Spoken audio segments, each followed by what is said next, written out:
berbicara berkaitan dengan konferensi, terutama komitmen investasi dalam konteks energi baru terbarukan multilateral, nampaknya ini bukan pertama kalinya dinyatakan gagal atau alot begitu ya, karena memang kayaknya versus antara negara maju dengan negara berkembang dan negara tidak berkembang ini masih belum usai. Yang menarik untuk kita cermati karena editor CNBC Indonesia salah satunya adalah Mbak Wilda Asmarini juga hadir secara langsung di COP29. Mungkin boleh dijelaskan Mbak Wilda sebenarnya apa sih yang terjadi pada saat COP29, bagaimana narasi yang akhirnya diangkat, dinyatakan alot dan bahkan dinyatakan sebagai COP29 yang paling buruk dalam sejarah, dan sebenarnya yang lebih penting adalah di mana stance Indonesia.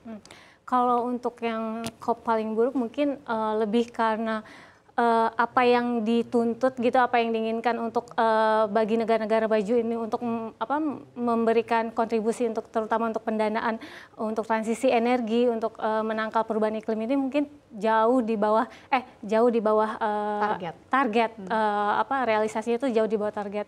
Mereka menuntut targetnya sekitar 1,3 triliun dolar, tapi nyatanya realisasinya 300 miliar dolar, dan itu untuk semua negara loh. Betul. Nggak cuma buat Asia doang atau Afrika doang, tapi untuk seluruh negara, which is yang rata-rata banyak negara berkembang dan juga banyak negara-negara yang belum berkembang juga dituntut untuk mengurangi emisi. Sedangkan untuk mengurangi emisi itu kan nggak butuh dana yang besar banget, kemarin aja untuk Indonesia sendiri juga kemarin Pak Hashim sebagai ketua delegasi Indonesia dan juga utusan Presiden untuk perubahan iklim dan energi, statementnya juga kita butuh kolaborasi dari dunia internasional, karena gimana pun nggak bisa nih Indonesia sendiri gitu.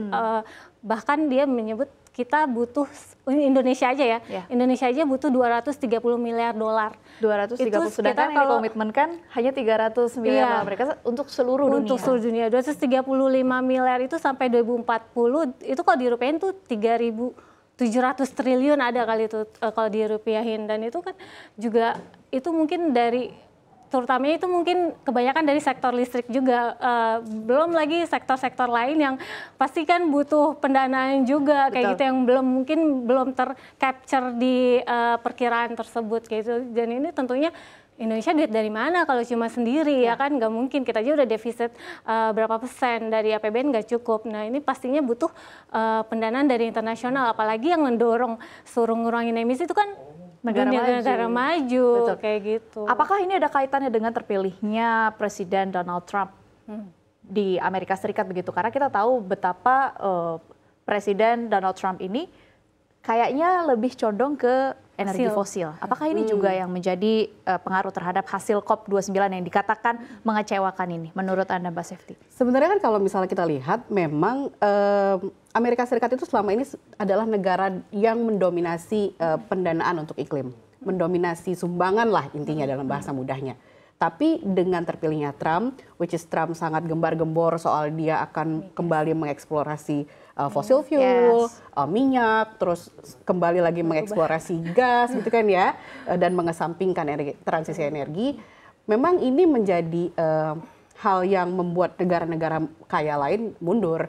Amerika Serikat aja yang negaranya paling dominan dalam menyumbang, nggak mau menyumbang banyak nantinya. Kenapa kita harus dibebankan itu? Dan salah satu hal lagi yang perlu ditekankan adalah ada keinginan dari negara-negara maju untuk mengajak negara-negara berkembang yang kaya, which is China dan juga Arab, untuk gabung memberikan dananya juga. Nah itu yang bikin alot juga, karena mereka menganggap oh enggak, ini kan kesalahan negara maju dulu nih, berarti benar kita kan yang kena lagi gitu. Bisa dikatakan sebenarnya kalau secara kumulatif emisi yang dihasilkan ya tetap masih besar dari negara maju. Makanya akhirnya ini yang membuat negara berkembang itu teriak, kenapa akhirnya saya yang harus istilahnya patungan begitu untuk membereskan ini. Begitu Mbak Sefty? Sebenarnya ada 5 negara yang paling banyak mengeluarkan emisi itu. Ada pertama China, kedua US, ketiga Rusia, lalu habis itu ada juga India dan Jepang.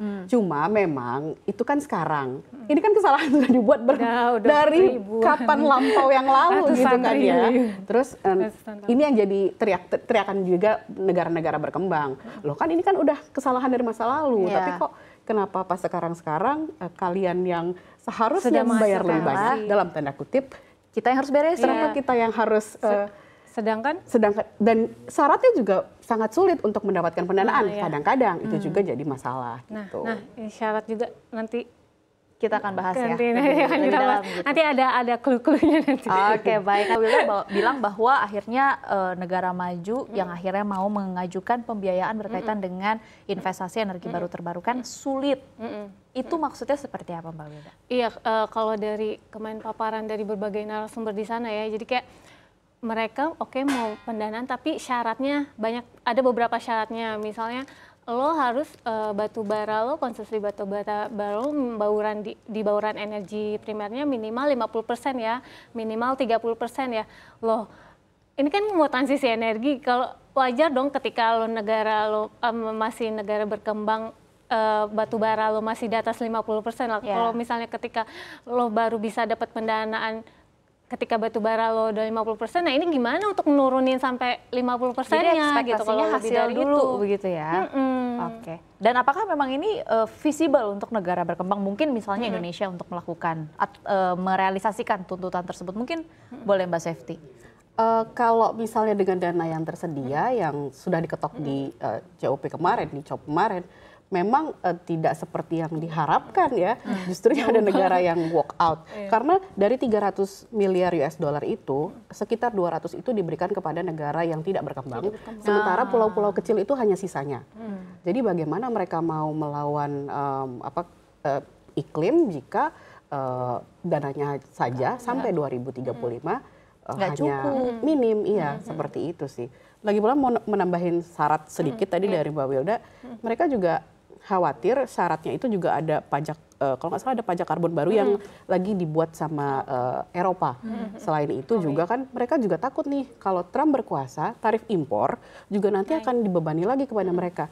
Ekonomi negara-negara yang kurang berkembang ini atau negara berkembang kurang berkembang dan negara kepulauan kecil ini itu nanti seperti apa? Sudahlah kecil, mau eksplorasi perdagangan susah, mau ekspor kemana-mana juga susah karena dibatasi dengan kebijakan emisi dan lain-lain seperti itu. Oke.